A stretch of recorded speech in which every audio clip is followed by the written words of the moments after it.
Hi and welcome back Internet to the fourth episode on how to play Warhammer.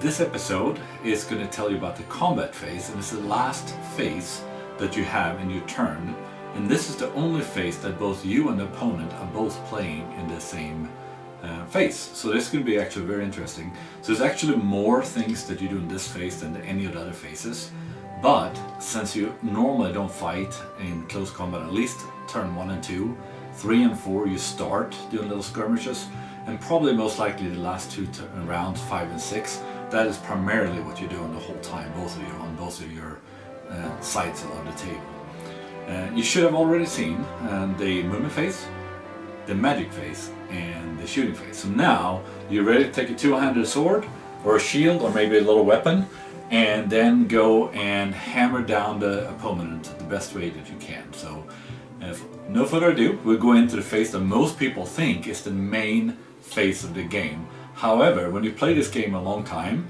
this is where you think it actually ends up. But the movement phase is actually the key to the whole game, to winning on the long run. Just like in chess, you might think that it's all you big players that are biggest, but actually in the beginning of the game it's the pawns that makes a big difference. So that's the same in this game. But when it comes down to it, in the beginning, when everyone is new to the game, the movement is, here and there. It's actually the combat phase that you're going to be playing all your battles and see who you're going to win. But when you play this a few years, it's going to come down to movement phases, and the rest kind of follows how well you do in those areas. But enjoy, and I'm looking forward to showing you how this works. I do want to do one little small disclaimer.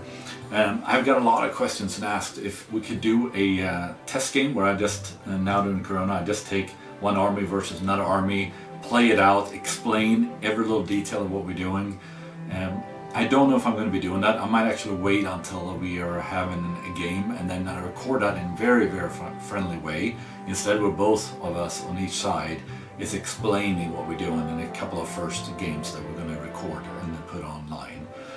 After that, we probably do battle reps that are more not as informative. So if you have seen these intro videos, you've seen the first few games we've done, after that you should have no problem just watching the game, and hopefully you're already playing it a lot yourself as well. So the close combat phase is really broken into 4 sub-phases by itself. So if you follow along in the book, it's on page 46 of the book, and you can also see that you have the close combat. It's down by fight a round of close combat. It's the first part, and that is broken down with some pieces. Then you have calculate close combat results, and then after that you have loser takes a break test, and then the last part you say flee and pursue. And we're going to break that down in this as well into those 4 parts, because that's really all you need to remember. So you fight, you see who wins, loser sees if they run away and if you catch them, and then see how long they flee if they get away, if they're trying to do that. And then after that you start over again on the next opponent when their turn. You go through the same phases. So what is the first part of it is fight a round of close combat, and that is broken down to make it very simple. You first say who can hit whom, and in your movement phase you have already moved the characters into position. There's a few things here in the fighting where you can actually declare a challenge, and we'll go through that. But then you say who can hit whom, how many attacks do they have, and that depends. On the first row they have full attacks, the second, unless it's a horde, it's then just a supporting attack. If it's a horde you can do 1 more, and then if it's something more than just normal infantry, if it's something bigger, you might be able to have up to 3 attacks or something like that as a supporting. Then you have who gets to attack from those. That's the striking order, and that's normally you look at the initiative roll and see how that works. So it's not like your side goes first and then the opponent. It actually goes by, on your sheet you have something called an I for initiative. Whoever's the fastest or have a skills that says maybe always strike first, they actually hit first and decide. And if you have 2 different initiatives, the one that's faster gets to resolve their stuff first, and if that person they're attacking already is dead, they can't fight it back. If they however has the same initiative, then they both get to fight. So you just kind of remember if one is dead, they still get to do their attacks before you remove them. And then you have a roll to hit. You have to actually hit someone, you have to actually wound someone, and then you have to do the saving throws to see if are you actually going to get hurt from this as well, and then you remove whoever is dead, and that's remove casualties. That is the first part of the round. Then you have the second part, calculate close combat. There are some rules on how do you know how many points is worth what. And in a normal game of Warhammer, you don't care about how much an item actually costs. It's really about how many units did you move off, and then it's a bunch of stuff if you charged, etc. And we'll go through exactly what those are. And then you see who actually wins. Then you go into the third part of it, and then it says the loser. So then you focus on who lost the battle. They need to then see, do they dare to actually stay and continue fighting, or do they continue to, do they just go off and run off the table, or maybe just run a little bit away. And that's something that that you have to decide on, and you roll again on that. Like anything in Warhammer, you can get lucky, or you can get very unlucky, or you can just do the mathematical average, whereas most of the time is what happens. But that's what makes Warhammer fun, that you don't really 100% know anything really when it comes down to it, because you have those dices that can change anything. And then after that, and when you're done, you then decide who can take a reform, a combat reform. And normally the person that wins gets to do it first, the one that loses can then roll and see if they can do it. Then you have the flee and pursue. This is a very interesting thing. If you lose and you actually run, and the opponent run, you can do a few different things. And this is what this phase is about. It's just like a shooting phase where you have to say, what is my position? Do I stand, hold, shoot, or flee? The same thing here, you have a lot of options. And that would then come down to what happens to the unit. And remember, in normal Warhammer, you only get points for a unit if you kill the whole unit or a character in it. So if you're by the end of round 6, if you only killed half a unit, or they're fleeing but are now off the table, you actually haven't killed any points. If you play other games like Time and Treasury on top of it though, you have to actually start calculating points, because each point value then has a value, and there's how you get the coins. But in normal Warhammer, it's all about the full unit, the full character in there to win. So it's a lot easier if I actually show you what this looks like. And when we do a real battle later, I'm gonna, in the first few battle reps, I'm really gonna make sure we show like why is the different ones fighting. So, and pretty much if you just watch these intros and watch a few games, you'll be able to play the game without almost reading the book. But there's going to be so many rules in there that I highly recommend you read it. But this is how it works. Normally, in a fighting, this is not a fighting. You have to put them. They have to come together. So at some point, these guys have ran into each other. And let me zoom in here so you can see a little bit better. I'll move this over. They have rammed into each other, and you have. On this side over here you have a Skaven, and on a big mount that is inside actually, and this is a character in here. And then on the other side you have just a unit champion, and then just a bunch of shafts, so just normal ones. But this is a horde, it's very large, this unit, and here's some more like a normal one. So who can fight in this? First of all, when you play, you always have to maximize. What does that mean? When you charge someone an attack, that means that you can never try to get as little units as possible touching, because that could be a huge advantage to you at some point. So what you want to do is you want to make sure that you have each of these little bases right here that you have on the bottom. These has to touch as many of the opponent's units as possible that you can, unless you rolled so low that you can barely touch the unit, then you have to stay. But if you had a little bit extra movement, you need to try to, in your charge, also get it so you get as many units as possible. Most of the times it's a huge advantage for you to do so, but at other points it could actually be better that you don't. So that's why that rule is there, is to always try to get the units together. Now, how do you then look at that? If you look at the maximized ones, you always look at who can hit Anyone on the first row on a normal unit like this, this is not a horde, this is a normal unit, can hit, and the second row can do supporting attacks to whoever is in front. So whoever they can hit at, you can support on the same characters. If you're on a horde, however, and that's why I wanted to show you two different ones. If you're something with 10 units across, if you're just small units, if you're large, like for instance, let's say that you had all units of these kind of ogres, or rat ogres in this case, you only needed 6 to make a horde and 3 to make a cross. But since this is actually just a mount for him, he's in the bottom here. So he actually counts, like you think of him as just another one in the unit, but it makes a difference when you later on do challenges. Then what you look at, let's take this guy and this list gave it an end. He actually touches 3 different characters. One of them here is the unit champion. So he's a little different, he has 1 more attack. So he can decide, I want to just hit the unit itself. And then, because you might want to maximize your attacks so you get as many as possible to try to get him to flee. Or he can say, hey, that's a special character here, I want to try to kill him. So I say this guy can touch him as well. So he can take his 1 attack, either attack this character or any others. So I decide I want to get the character. This guy right in front, he also touches him, but also the ones on the side, so they can decide.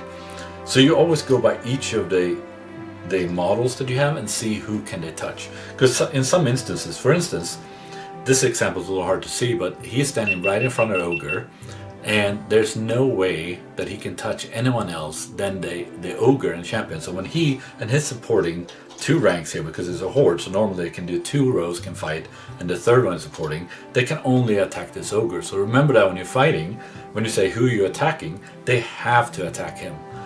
And then you go through all the rows. So in this scenario, the rats on this side can attack the 10 or the 6 that is here, that is normal, can attack anyone they want, and then the character and his mount can attack anyone they want, and only the ones here in the middle can decide if they want to go for the unit champion. The normal flag bearer, not the BSB, because the battle stand bearer, him as a character can attack, but the standard this barrier here, you can't just kill off right off. So whoever you kill, the next person is just going to pick it up. So that's how you pick who you can fight in here. And if you have, let's say you have multiple units, let's say you have a dwarves coming in here and attacking, and you have the rats, this unit right here, the one in the middle that touching both, he doesn't have to fight the dwarves only, he can focus on the rats, but the ones that are only now touching the dwarves, they have to fight the dwarves. So that's how that works. It's same as if you're in the unit, you have to pick it. How many attacks? The first row on a normal unit and on the horde is the first 2 rows. They can attack with all the normal attacks like it says on the sheet. Otherwise, the supporting rank can only attack with 1 attack. So even if you have frenzy or some special skill that gives you more attacks, the second row, that is taken away. So when you see me play, for instance, Dark Elves, I love to play this little setup with a bunch of hatred and frenzy kind of characters that are going.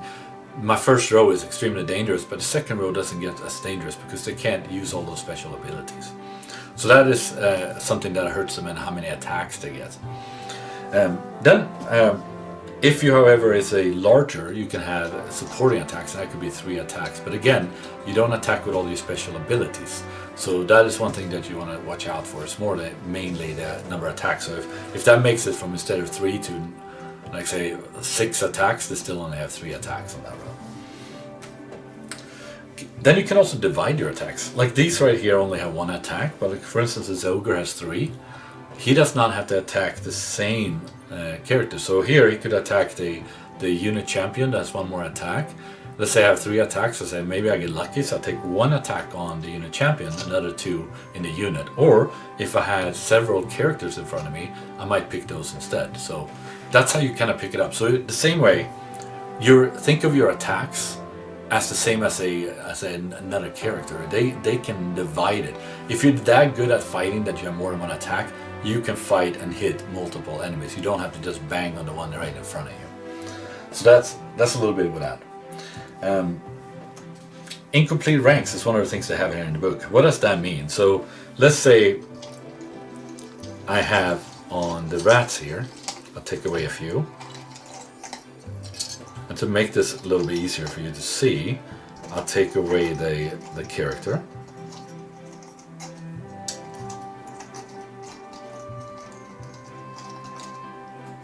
And in a normal case, this will be, they now have 10, so you can attack with the first row and the second row. If you have this scenario right here, those three right here are still allowed to do supporting attacks and hit. If you then come and say, let's say they get hit from behind, in a normal way you will say, hey, these are fighting, and let's say the dwarf comes from behind. We'll zoom in a little bit more on this. The dwarf comes in from behind. The front rank can fight here, and the back row has to fight in the back. So whatever the characters are touching, they can fight. But let's say you have one more row.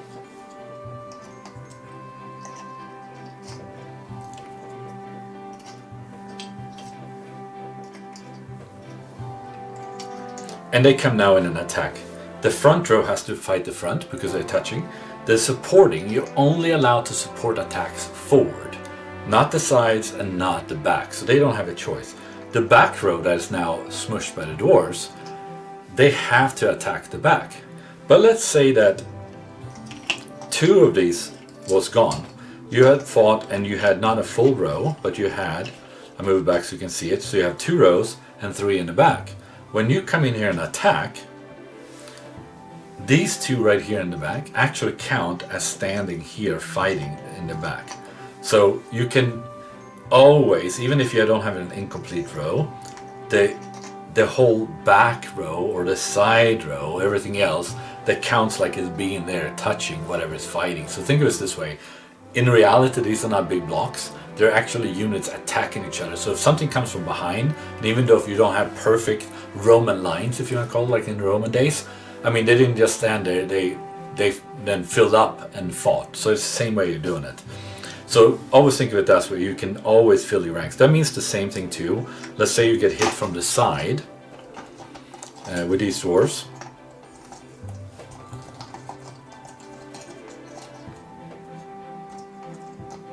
And as you can tell with movement trays, especially with these models that are all metal, that's the old school way of playing it. Nowadays everything is plastic or resin. And they come in the side. Let's say they come here and hit them in the side. What is touching now is only 2 units, but you have a partial third row. You can actually, these guys automatically move over, and they fight on the side. What the book does not specifically say is if, let's say, another person comes and fights on this side, does one of those move over here and also support? No one knows. So that's something that is another house rule. You have to decide how you want to do it. Normally we just move it to one side and that's how they stick. But technically I think in reality what it's meant to be, that the back row you can split any way you want to move it correctly when you're fighting. But not when you just move around the table. When you're fighting, you can split the rows so they are as evenly as possible how you want to fight them. However, after you move them once, you can't just move them however you want after that. So that's something that's not specifically in the rulebook, but this is in the rulebook specifically. But I think they're meant the other way. Now, how many attacks can you attack?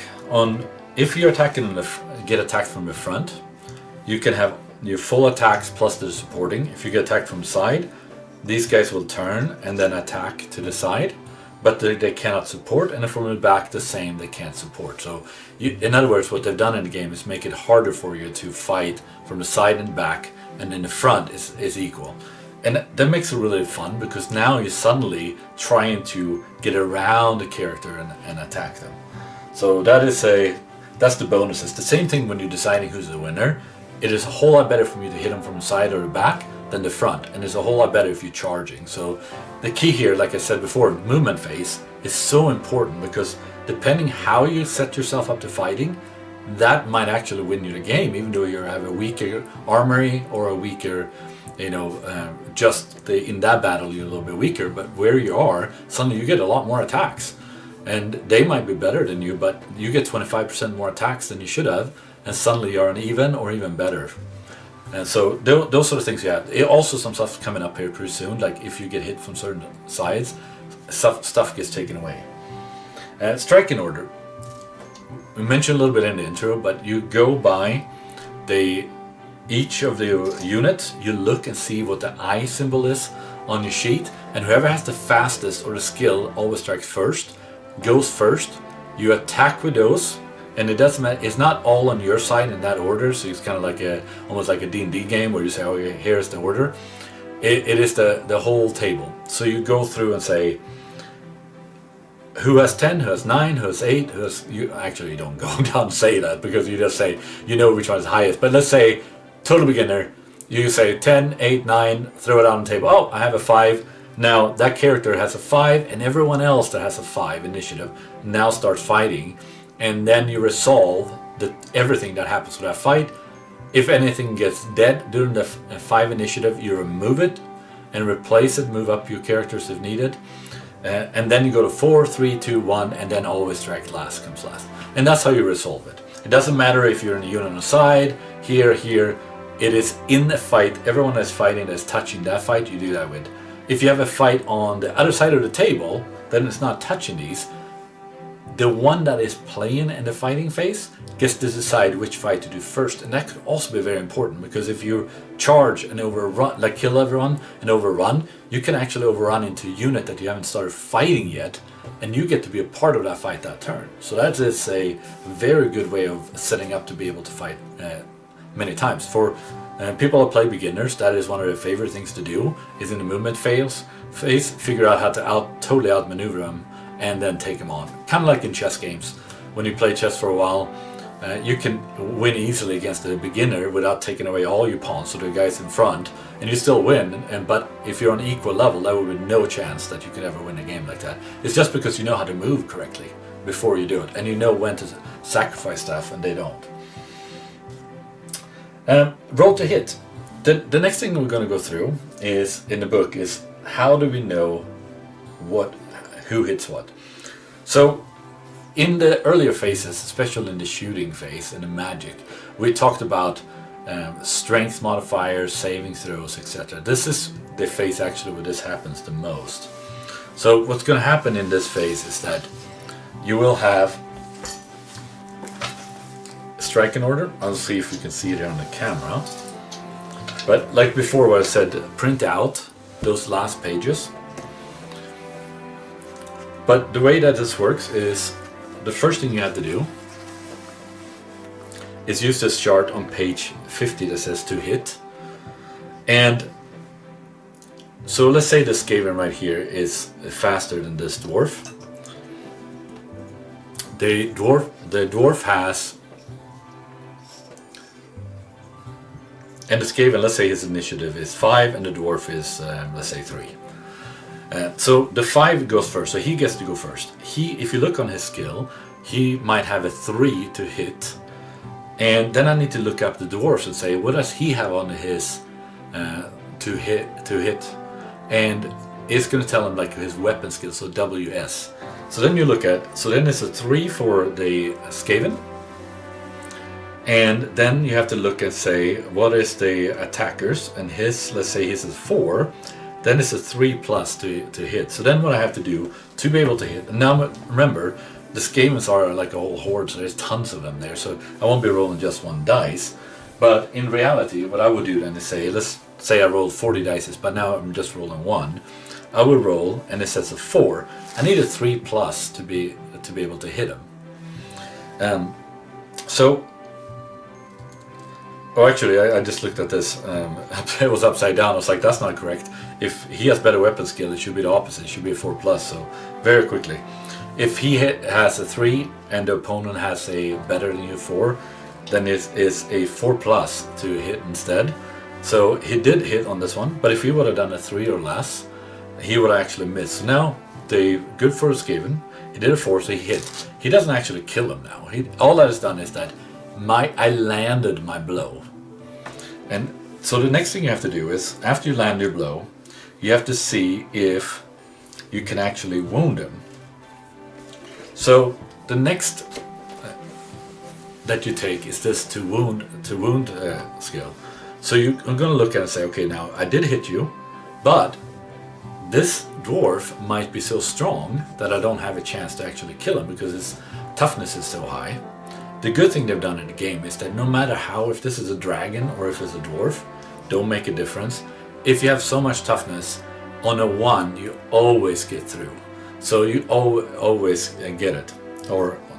And so here's what you do now. You look at it and say, okay, I has toughness 4, and I have only strength 3 on this guy. And then I look at the weapon of the Skaven. I'm not going to go through all the weapons, but I highly recommend you look at those pages. And that will tell you what kind of weapon modifiers you have. So like a halberd gives you +1 in strength, and a spear gets you to fight in extra rank. So there's a lot of stuff there that can help you out.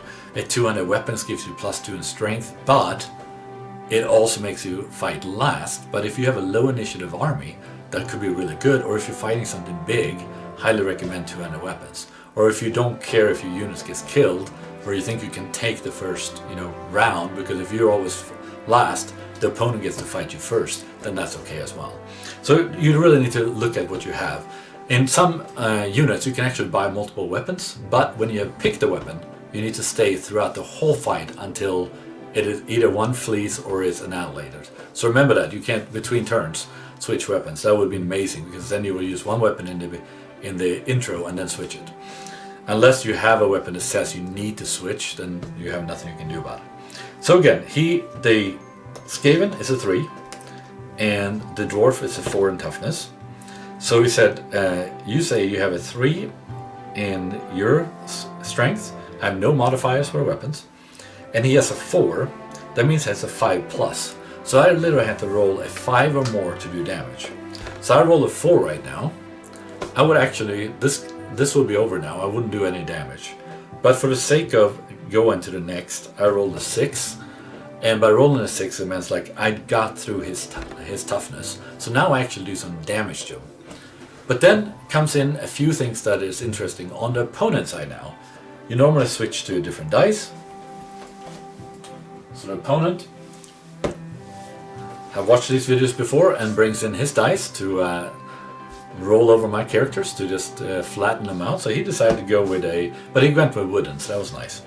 Now he has a few things that he can take. The first thing he's going to do is say, okay, I didn't make it with my own sheer build of my body, so my toughness. Now I have something called an armor save. Every character has an armor save. They might have 0% armor saves. That means they have no armor, no shield, nothing like that. But some people have it. And the way that works is that if you have an armor, you get -1 to your armor save. So that means that it gets easier and easier for you to protect. And in the shooting video, I went through in very detail on what each of those were. So I'm going to skip that here and just give you like a rundown. So let's say that this dwarf, now this is a giant slayer, so he doesn't have an armor. But let's say he had an armor. Let's say he has a hammer, so he has a heavy armor that gives him 1 for light and 2 for heavy. So that's 2 in armor save. He does not have a shield because he decided he's going to go with a 200 axe. So that's 200 weapons, so instead it's going to be easier for him to attack. That gives him 2 armor saves. What that means in reality, since you're trying to roll higher always, so that means that you have a 6 for light, a 5 for heavy, so that's 5+. Then you look at the strength of his weapon and say, is my Skaven's weapon so strong that he can negate the armor save? So if instead of having just a normal sword, he might have had a 200 weapon that gives him +2 in strength. That means that I have -2 to armor save. That means that I would negate this. And even though he had armor from the beginning, he now has 0. So he doesn't get to do it. But he didn't have a 200 weapon. He had a single sword. His normal characteristics say his strength 3. No bonuses. That's just average for a human. Same as the Skaven. So that is 0. So that means that now the dwarf will roll. If he rolls a 5 or a 6, he will negate it. So right now I rolled a 5, roll over a character, flatten it. The opponent is not happy, but that's the way it happens. And I actually, again, the dwarf saved. So at this moment, if we would not cheat now, the dwarf would actually not take damage and it's over. We, however, decided he rolls a 2. So he fails his armor save. So then comes the next part.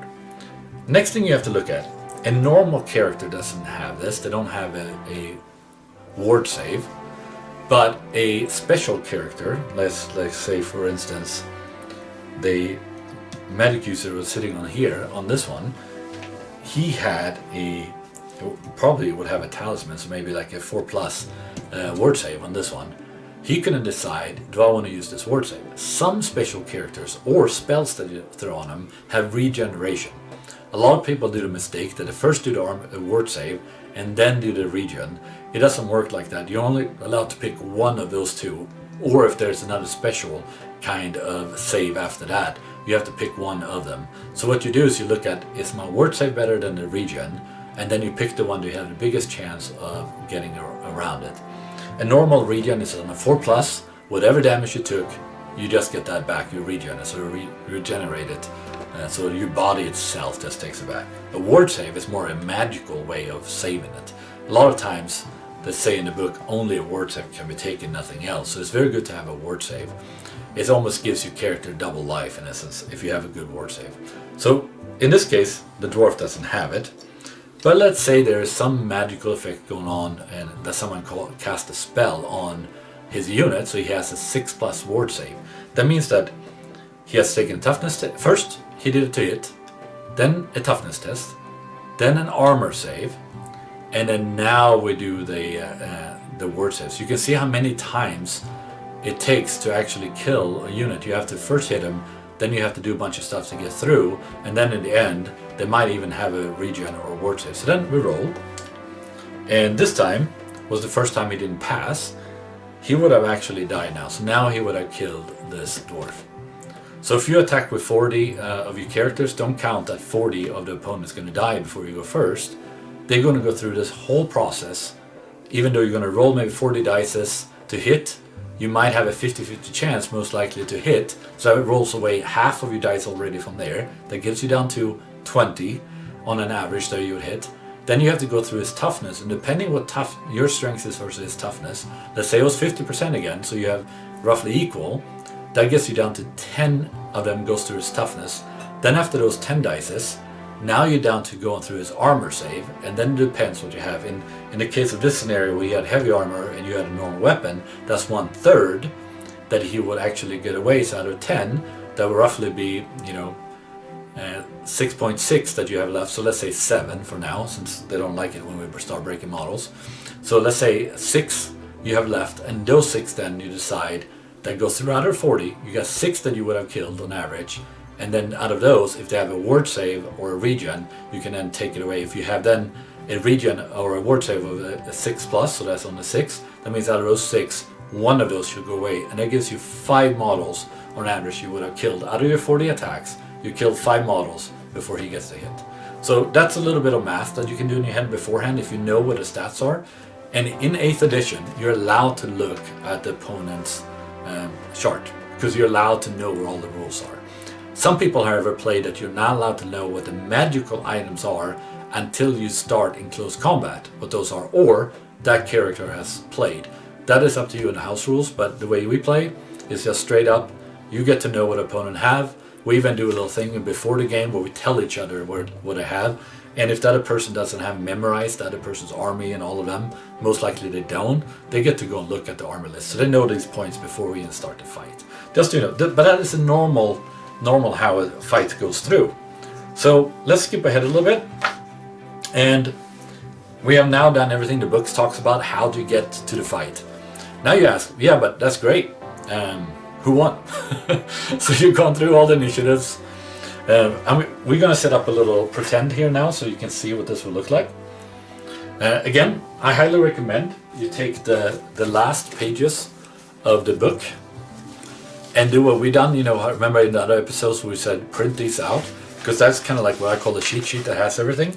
This has a very nice list also of how you calculate a combat resolution. And it's going to be, it's upside down here, I guess. It's going to be, and these are the things that we're going to go through right now and how you work that out. After you watch this video and you do the combat, you will have this sheet in front of you. So in the beginning, even though you see us on the camera, we never look at this because we know this inside out and most of these charts as well. This is where we went to in the beginning before we memorized it. And it's very easy to memorize because it's the same thing every single time. And you're going to do it hundreds of times, right? So the first thing you're going to do is we're going to do a little pretend fight here. And then I'm going to do some scenarios because there is a few things that actually changes how this game is done and how you calculate this.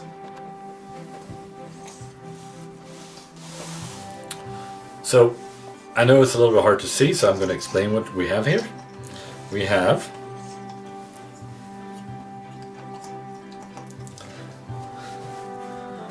ten hungry dwarfs and 15 little bit scared Skavens. They have now gone smack in and attacked each other. So we're going to go with a very simple scenario where there's no interference, there's nothing special. This is on fighting. The Skavens went first, killed off first one, then two of the dwarfs. So we'll put them over here. So they got two. The dwarfs came back and they're a lot stronger. They killed 4 of the Skavens. So we'll put them actually on this side so you can see it a little bit easier. The combat is now over. There's no one else is going to fight anything. The next thing you do is then say, okay, who won? I normally like to do this. Whoever's turn it is, they calculate their points first. And this makes it easier because then you don't have to ask who should do it. And then and if you're nice people, then you're like, no, you do it, I do it, no, you do it.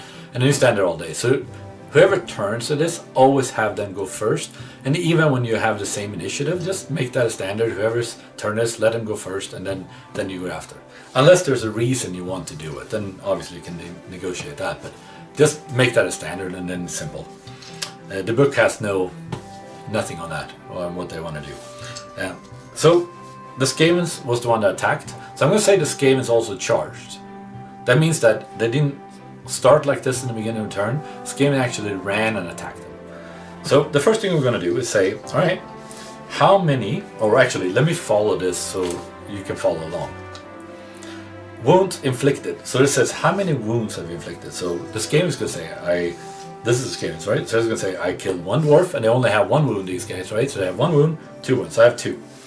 And normally what we do is to make it easy on ourselves, we normally take the actual dices that we have for the group, and I say, all right, here's the wounds. I get 2 wounds. So then I put 2 dices there. Then I go down and say, did I charge? Yes or no? Yes, I charged with 1 unit. So I get 1 extra point because I was the one that ran into him. So you have a bonus by charging. So the first turn you attack someone, it is better. And you're going to notice that depending also. So if you charge and then you're inside or something, you get extra points. Then it says, extra ranks. Do I have more ranks than them? I have the first rank, then I have my second rank is full, and the third one is broken. If I wouldn't have died by anything, let's say I had all 4 here, I would have had 2 ranks. But since he killed off some guys, I only have 1 rank. Then you look on the opponent, or actually before you do that, you just do your own. So make it simpler. I'm not going to start doing like we do. We calculate everything at once. We'll calculate only your side right now, your Skaven. So you get 1 point per extra rank. You can have up to 3 extra. So remember that, only 3. So don't come here with a row of 10 like sometimes we do in Skavens. You don't get like 7 pluses because you have so many. You only can get up to 3. Then after that, it says combat result for 1 or more standard bearers. Do you have a standard bearer? I don't have the BSB here, so this guy over here is not in there. So I only have a normal, but maybe we should put 1 in just so you know how to calculate the different ones. So let's say you had your main standard in your army was in here, so that's a BSB. So you get 1 point for him. And then if you have a normal banner, you also get 1 point for that. But you only get 1 point per banner in there. Then you have, do you have any flank attacks or rear attacks? So did you attack the dwarf from this side? That's the side? Or did you do it from the rear? No, I didn't. If you had done that, you would have gotten extra points for that as well. So a side attack, you get 1. but in the back you get actually +2. So you can see what the difference it will be if you attack someone from behind. You get that extra 2 points. And here's the kicker: if you attack with more than one unit, let's say you attack both on the side and the back or the side and the front, you get the charge bonus and you get the side and the back as well. So you really add up quickly. So it could be that if you, even though you're weak and you lose the battle in the sense of wounds you've done, you might win it because of your movement. And again, that's why I was back to the whole movement. If you outmaneuver the opponent, the fighting might not be as important. Unless you're Tomb Kings and Widows. I just want to mention that. They are not very strong armies. So normally when they get in here, they lose no matter what happens. But that's a different story. Normal army, normal player, that's not what will happen. If you can get multiple units in, you normally win the game because of all these extra points in the end here. High ground. That means that if I have charged, if you really paid attention to the starter intro, you're going to notice there was some ducks on one of these. Not very known to Warhammer, but let's say I charged over this right here and came down, then I actually get a +1 because I came down a hill. So in other words, it's almost like you're thinking about, I'm just running so fast that I'm just pounding right into you and rolling you over. That's what that means with that high ground. But you have to charge downhill over that hill and down. If they are on top of the hill, it doesn't help. You actually have to go over it on it. So that kind of helps you go over something. So that makes it also more fun having little hills and stuff around on the battle. So you can use those. We already talked about the battle standard, and then overkill. That's something we didn't discuss. In a battle, you can also choose your character can say, I want to challenge someone. And then if you do that, then my special person, let's say this is this guy, my special person then will go to my other special person, and they will fight the battle. And then if you kill them, but with more wounds than they actually have, let's say this dwarf hero had 2 lives, and I killed him with 2, but my guy actually did 7 wounds before he died, then there's 5 extra wounds. And if you look on it here for overkill, it says a maximum +5. So the 2 that he has plus the 5 is good enough. However, if I'm a demon prince with tons of attacks, you can imagine, and stomps and thunder kicks and all kinds of crazy stuff, I might do, let's say I'm extremely lucky, this doesn't happen, but let's say 12 attacks, 12 hits and kill him, overkill him. I don't get the 2 for killing him and then the other 10 to make it 12 in my resolution. I get the 2 plus the extra 5. So that's what happens. And you might say, oh wait, that 5 is way too many wounds. How can you ever get extra that? But if you're riding a dragon or if you do something like that, both you and the dragon gets to kill this even if it's dead and put those wounds on him. Because you get to do all your attacks. Some people say as soon as he's dead, he's out. That's not how we play it. We play it the way we think it should be done, where you actually fight with everything and then he's dead. So you can get that overkill. Then that's pretty much it. After you've done that, you calculate the score. So let's start over again, because now you know the whole point. You did 2 with your Skavens against my dwarves. You had 1 rank. You charged me. You had a standard. You did not attack me from the side. You did not attack me from the back. You did not, or let's say you did. Let's say this hill was here. So you ran over the hill. Good for you. Or cheating by putting that there suddenly. Then you have a battle standard bearer suddenly. We don't know where he came from. I didn't see him on the table when we started, but somehow he got there.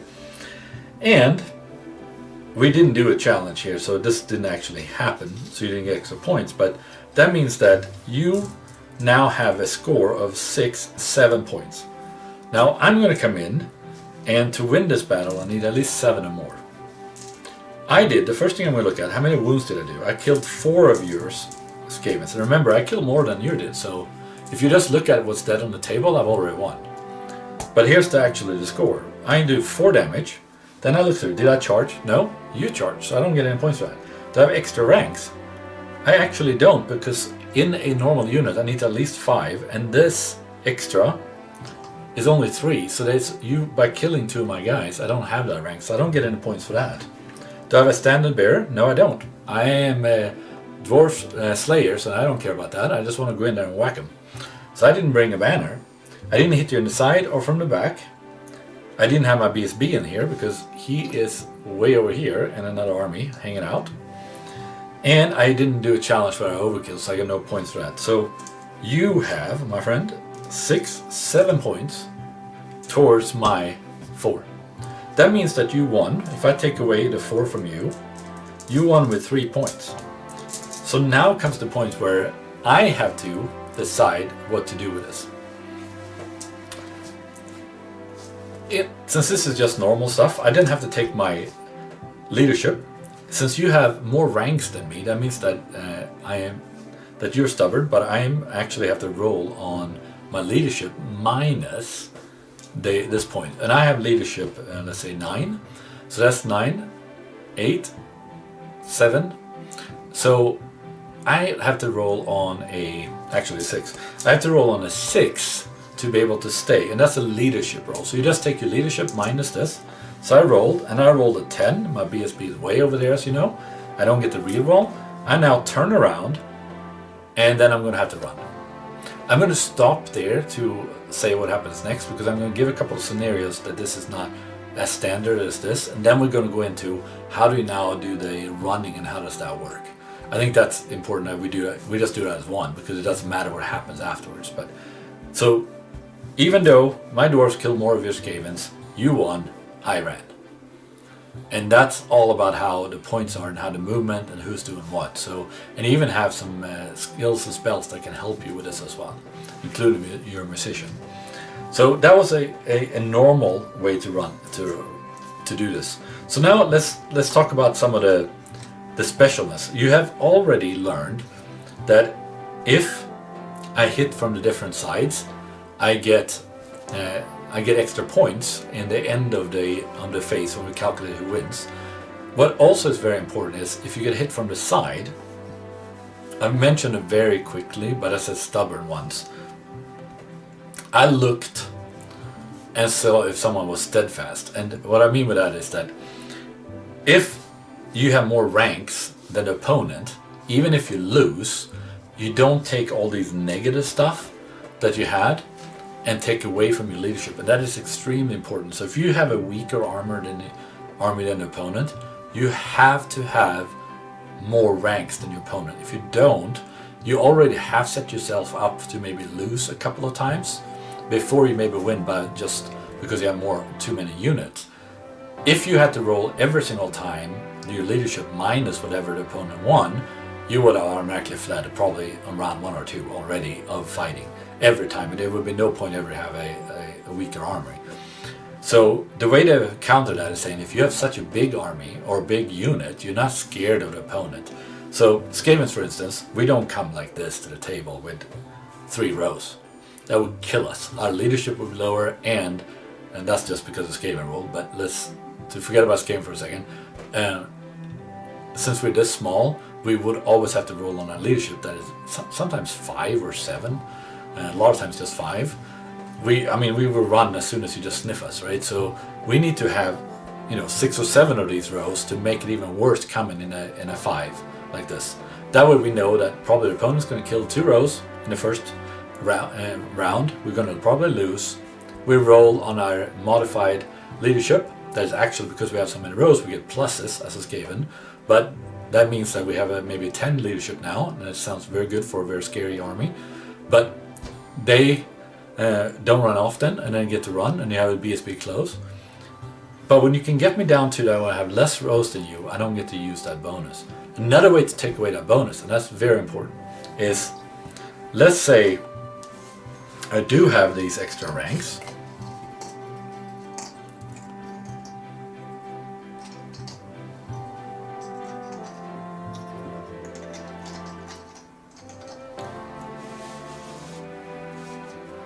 But I hit him from the side.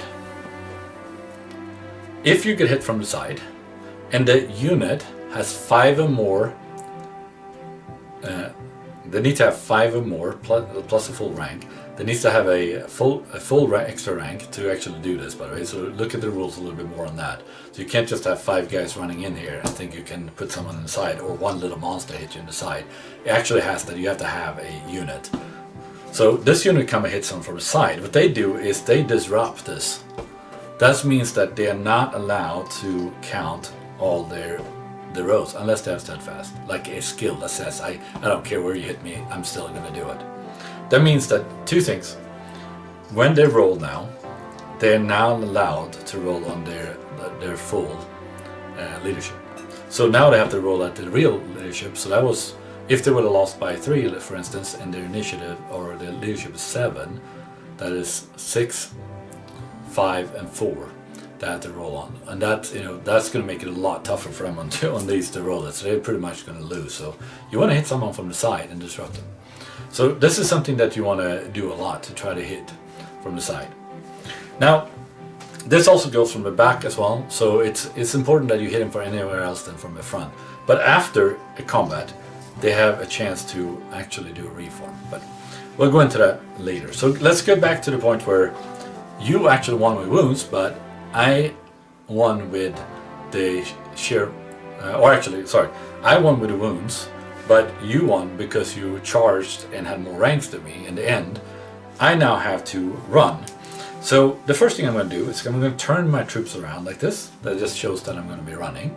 And I'm going to say I'm going to run. And the way you're going to run is that you're going to take a direct line from the middle of your unit to the middle of my unit. So depending what that is. And that is the exact area I'm going to run towards the end of the table. And that could be, you know, on that side if we were facing this way, so you can run very far. But it is that direction you're running. It's not, you don't get to pick where you want to run. It's exactly that direction. Then I'm going to say I'm going to run. Then you need to decide. Do you want to hold? Do you want to pursue? And after you decide those 2 things, I roll. You're going to say you're going to pursue. And the reason for that is so you can see what's going to happen. Because you want to, since I have almost all my units left, if you catch me, you automatically kill my whole unit. So this would be fantastic for you. So I rolled a 7. You now need to roll 7 or more, and you automatically catch them where it stands. So I rolled a 3. I then roughly, this is 7, I'm not measuring now, but it's 7, and you rolled a 3. That means that you didn't catch me. When it, not in your turn, because you go next and do your turn. Oh, sorry, no, actually I go next because you were charged. So when it's my turn next and I start my turn, I'm going to do something called rally, where I'm going to roll and see if I can turn these guys around. But I do that after the charge phase, so I can actually not turn around and charge and attack you again. Just so you know how that works. Let's say that you did roll, let's say an 8.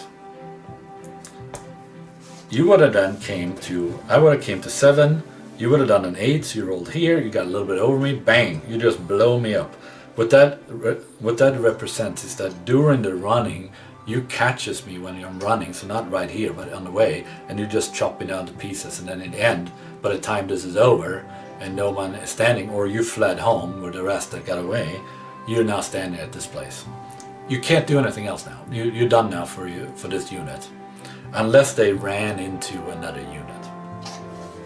The other thing that could have happened is that instead I run, so I ran my 8, you had said I hold, the combat is over. Now you can do a free combat reform because you won, so you can just turn it and put it where you want. If you did not win, and both people are just standing, I didn't run, you can first try to do combat reform, and then I need to roll and see if I can do combat reform. So that's something you can do. So these are the items that happens in the combat phase that you have as options. There's one more option that's kind of interesting. So we're going to pretend instead of you killing only 2 of my dwarves, you actually, I don't know how it happened, it's probably never happened in a real game, but this game is just, these gaming slaves right here, they just decided that they were amazing. I rolled all the right dices. And my dwarves kept rolling once or something really bad every time I was going to roll something. So they all died.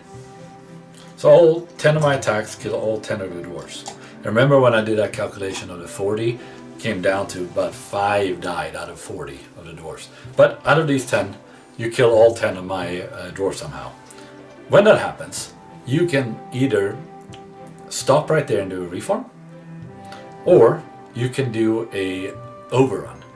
This is very important because you want to say, yeah, but why would you want to roll 2d6 and just go forward 7 like this? It makes no sense. Why don't you just turn around? It could be because if there's another unit here that's about to start fighting and you suddenly get overrun into it, you get to be a part of that fight. That's why you always want to take the fights first that you think can potentially help your other fights. Or make them run away and do a panic test on someone else that could be hurtful for you, or anything else that could happen. So always look at that. The other way is that this might not have been the best because you might have charged right into a line of the opponent, and to get out of this charge arc, you might just want to go forward a little bit, and suddenly these guys can't attack you because their 45 angle is this way, and you're now past it. So those are the things that can happen as well. So that's why you want to look at this. Let's see if we forgot anything here on the main ones.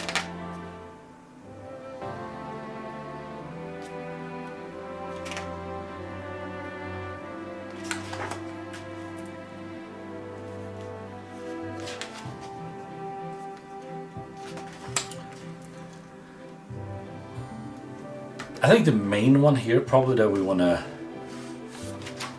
say, so that is, it could be a little bit confusing as well. It's when you do a combat reform, one of the things you have to think about also when you do a reform or you change to anything of size of your unit, and this might have been said in the movement phase, I can't remember, so I want to say it here as well. Put your finger in the middle. That still has to be a center point. So you cannot reform where you suddenly do a line. Say you do something crazy where you take this one and then do a line all the way over here and then you start and go that way. I mean, your center units still have to be there. That is the same when you do combat reform. So let's say that I can show a very common example of this. This horde is probably going to fall to bits when I move it like this quick, but we'll do it this way. So here's a whole horde, and we've been fighting. And I'm realizing that since I'm this way, this is not going to give me an advantage against these 10 dwarves this way, because I cannot use all 4, like this is actually 50. I can't use all 50 of these to fight these dwarves. Since I'm a horde, I can do three rows that can be fighting. When this happens, I can only use the ones that are touching. And that means I have less rows. So when the dwarf keeps winning and taking away some of these, I don't have enough rows to give me that bonus. So what I want to do is do a combat reform. So I might want to do instead is make it like this. Now we're 5 against 5, but I have 3+ already because I have more rows than you. So automatically you have to kill 3 more of my guys before we even. And this makes a huge advantage because as soon as I kill one dwarf, you don't have a row at all. So this is what we want to get to. So sometimes you do a combat row, then you have to still have the center there. So you cannot then do a reform where suddenly you're not touching, you're only attacking one dwarf, because that might be even better. Because then you can only kill one of your guys every turn, or maybe 2, since you have a combat support there. And you have 3 ranks already and you auto win every time. You can never win, no matter what you do. So you cannot do that. You have to have the center, and here's the other thing. We're not going really into the character fighting in this series, but if you had a character touch another character, they cannot move away from each other in the reform. So you cannot hide a character like a wizard away from something dangerous or take him out of battle. So anything that is a special character still after you've done a combat reform still has to be touching. So keep an eye on your opponent, make sure that all of the good characters are still in the fight by the time it's over, and is touching any of your special characters, they cannot leave either. So that is something to look out for. I think I covered everything else here in the combat phase. So I think, Yeah, I think that's it. And for this video, I think I'm going to make it a little shorter and we cut it there. We could go through a whole battle of how that would look like in a fight, but since we are about to film an actual video of doing a whole battle rep, and I don't know when that's going to come out, so we'll see if it's probably going to be a few weeks before we push that out. But when we put that out, take a look at the combat phase, and I will make sure that in the first videos we are very detailed on how this works, both from the standpoint of what you just saw, but also on characters, how to choose a challenge, not choose a challenge, and how you place that on the table as well, because that's something you missed in these episodes, but you'll see that very clearly. Some highlights that I would say that you should read in the books. The cheat sheets that I call in the end, print those out before you even get started.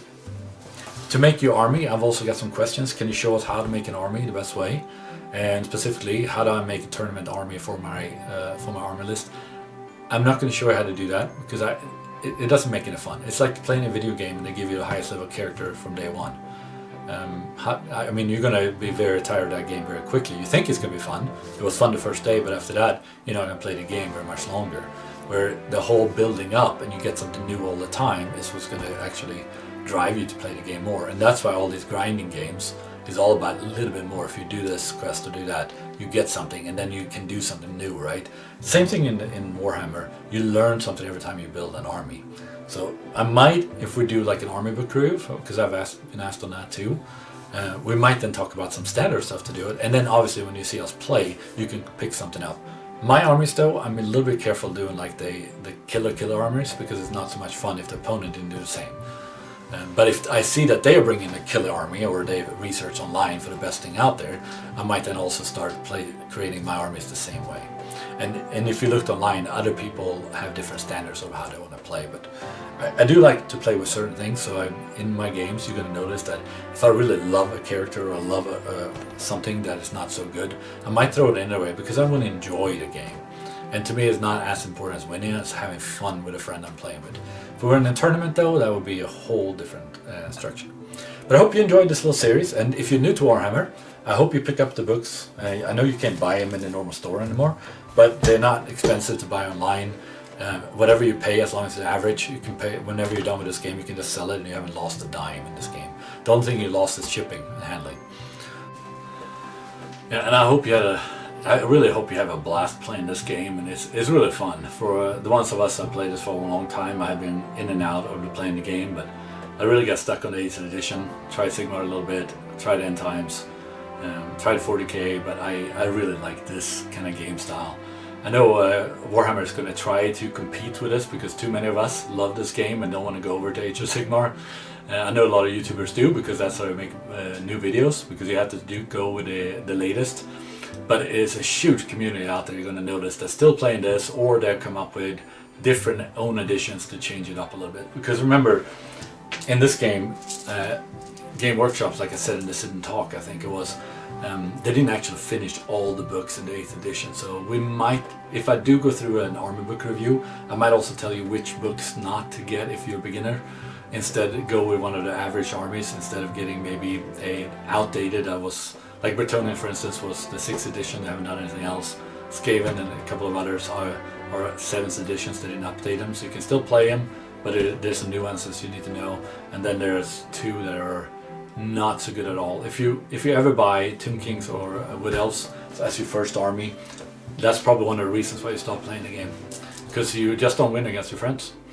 First, you're a beginner and they know the game, so that's going to give you a disadvantage. And 2, the armies are so weak.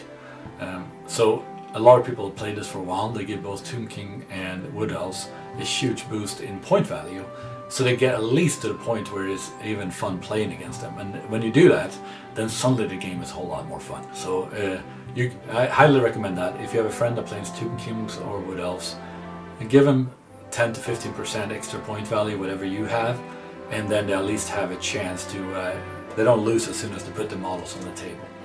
But enjoy the game, have a blast. Hope you get out there and just do a lot of playing yourself. Hope you have good friends to play it. And if you don't have anyone to play with, there's lots of videos out there online that We're going to put out some. There's other places as well that has it, that you can see how this game is played. And you can always go to local Games Workshop place and play. I doubt there's any of them out there that is not serious. They don't have like a night where they play a game. They might not play this edition though, since they can't sell it. Unless they are there and they're also selling old models, then they would love to push this. But I doubt that's what they're going to do. But there's a lot of people there playing it, so if you go there, that store is still going to have it open for you to play this game at their store with friends, because they're hoping you're going to then pick and start playing another game of theirs later. So enjoy it and have a wonderful time, and enjoy this summer coming up. Bye bye.